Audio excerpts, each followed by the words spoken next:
ഇപ്പോൾ നമ്മൾ ഈ സമീപകാലത്ത് കണ്ടത് എന്താണ്, കഴിഞ്ഞ പതിറ്റാണ്ടുകളിൽ കണ്ട കാര്യം എന്താണ്?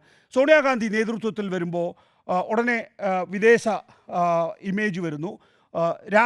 രാഹുൽ ഗാന്ധി നേതൃത്വത്തിലേക്ക് വരുമ്പോൾ പപ്പു ഇമേജ് വരുന്നു, അല്ലെങ്കിൽ പാതി വിദേശിയാണ് എന്ന് പറയുന്നു. ഇപ്പോൾ അങ്ങനത്തെ ഒരു പ്രശ്നവും നമ്മൾ കേൾക്കുന്നില്ലല്ലോ, എവിടെയും ഒന്നും കേൾക്കാനില്ല. അപ്പോൾ ആർക്കും ഒരു സംശയമില്ല, രാഹുൽ ഗാന്ധി, അതായത് കോൺഗ്രസ് പാർട്ടിയിൽ നിന്നല്ല, കോൺഗ്രസ് പാർട്ടിയുടെ ഇന്ത്യ ബ്ലോക്കിൽ നിന്ന് മാത്രമല്ല, അതിനും പുറത്തുള്ള പ്രതിപക്ഷ സ്വതന്ത്ര അംഗങ്ങളിൽ നിന്നോ അല്ലെങ്കിൽ ചെറിയ പാർട്ടികളിൽ നിന്നോ പോലും രാഹുൽ ഗാന്ധിക്കൊരു എതിർപ്പും ഉണ്ടാകുന്നില്ല എന്നുള്ളതാണ്. അപ്പോൾ ആ നിലയിൽ രാഹുൽ ഗാന്ധി ആ അവസരം ഉപയോഗിച്ച് മുന്നോട്ട് പോവുകയാണെങ്കിൽ, നോക്കൂ, ചരിത്രം കണ്ട ഏറ്റവും വലിയ തിരിച്ചുവരവിനാണ് 2024 18-ാം ലോക്സഭാ തെരഞ്ഞെടുപ്പ് കളമൊരുക്കിയിരിക്കുന്നത്.